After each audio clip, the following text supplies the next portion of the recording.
Welcome back to Hames Lobby. இன்னைக்கு vegetable biryani instant potல எப்படி செய்யறதுன்னு பாப்போம். Saute mode போட்டுக்கோங்க. 1 டேபிள்ஸ்பூன் அளவு எண்ணெயும் 1 டேபிள்ஸ்பூன் நெய்யும் சேர்த்துக்கிறேன்.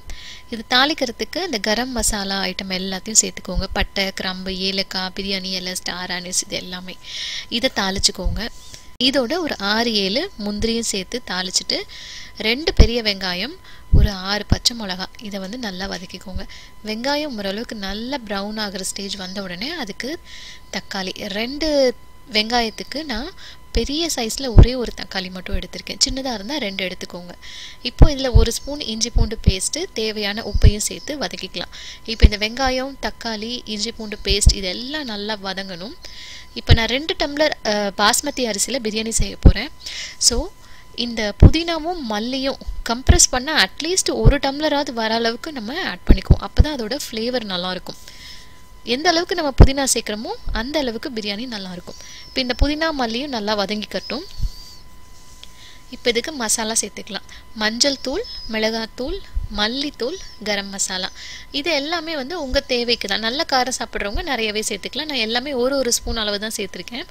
இது கருகிராமல் கொஞ்சமாக தண்ணி சேர்த்து நல்லா வதக்கிடுங்க. இப்போ காய்கறி வந்து உங்களுடைய விருப்பம் தான். நான் வந்து கேரட்டு, பீன்ஸு, காலிஃப்ளவர் சேர்த்துருக்கேன், உருளைக்கிழங்கு சேர்த்துருக்கேன். இதில் நீங்கள் பட்டாணி சேர்க்கலாம், ப்ரொக்கோலி, உங்களுக்கு என்னென்ன காய்கறி வேணுமோ பிரியாணியில் நீங்கள் ஆட் பண்ணிக்கலாம். இந்த மசாலாவோட இந்த காய்கறி எல்லாம் நல்லா சேர்ந்து பரட்டி வரணும். இப்போ நான் 1 டேபிள் ஸ்பூன் அளவு தயிர் சேர்த்துக்கிறேன். இப்போ நமக்கு பிரியாணிக்கு மசாலா ரெடி ஆகிடுச்சு. தண்ணி ஆட் பண்ணிக்கிறேன். தண்ணி நான் முன்ன சொன்ன மாதிரி 2 டம்ளர் பாஸ்மதி அரிசி ஆல்ரெடி நான் ஊற வச்சு அங்கே வாஷ் பண்ணி எடுத்து வச்சுருக்கேன் பாருங்கள். ஸோ 2 டம்ளரு இதுக்கு நம்ம எப்படி தண்ணி சேர்க்கணுன்னா 1:1 சேர்த்தாலே போதும். 1 டம்ளர் ரைஸ் போடுறீங்கன்னா 1 டம்ளர் தண்ணி சேர்த்தாலே போதும். இது வந்து நமக்கு ரெஸ்டாரண்ட்லலாம் வர மாதிரி நல்லா உதிரியாக வரும். நம்ம இன்னும் கூட கொஞ்சம் சாஃப்ட் ஆக்கணுன்றதுனால நான் 1.25 டம்ளர் தண்ணி சேர்க்குறேன். 1 டம்ளருக்கு 1.25 டம்ளர்.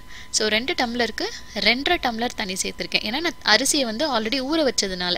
நீங்கள் ஊற வைக்கல அப்படின்னா 1 டம்ளர் அரிசிக்கு 1.5 டம்ளர் தண்ணி சேர்த்துக்கோங்க. இப்போ இதில் உப்பு செக் பண்ணிக்கோங்க. தேவையாக இருந்ததுன்னா இன்னும் கொஞ்சம் சேர்த்துட்டு மறுபடியும் கொஞ்சம் புதினா மல்லி ஆட் பண்ணிவிட்டு மூடி போட்டு க்ளோஸ் பண்ண போகிறோம். இதை வந்து சீலிங் மோடில் வச்சுருங்க. உங்கள் இன்ஸ்டன்ட் பாட்டில் ப்ரெஷர் குக் இருந்தால் ப்ரெஷர் குக் போட்டுக்கோங்க. அப்படி இல்லைன்னா மேனுவல் மோடு வச்சுட்டு ஜஸ்ட் 5 மினிட்ஸ் வச்சோம் அப்படின்னா போதும். So pressure cook R manual மோடில் 5 மினிட்ஸ் வச்சு குக் பண்ணோம்னா போதும். ப்ரெஷர் நேச்சுரலாக ரிலீஸ் ஆன உடனே ஓப்பன் பண்ணோம் அப்படின்னா சூப்பரான ஃப்ளேவர்ஃபுல் வெஜ் பிரியாணி ரெடி. தண்ணி மெஷர்மெண்ட் கரெக்டாக ஊற்றுனதுனால பார்த்திங்கன்னா இது வந்து ரொம்ப குழஞ்சி போகாமல் ரொம்ப ரஃப்பாகவும் இல்லாமல் ஒரு சூப்பரான கன்சிஸ்டன்சிக்கு வந்திருக்கு. 1 டம்ளர் அரிசிக்கு 1.25 டம்ளர் தண்ணி. நம்ம இதை செய்ய ஆரம்பிக்கும் போதே அரிசியை வந்து தண்ணியில் போட்டு வச்சிடணும். தான் இதோட கரெக்டான மெஷர்மெண்ட், கரெக்டான கன்சிஸ்டன்சிக்கு. சூப்பரான வெஜிடபிள் பிரியாணி ட்ரை பண்ணி பாருங்கள்.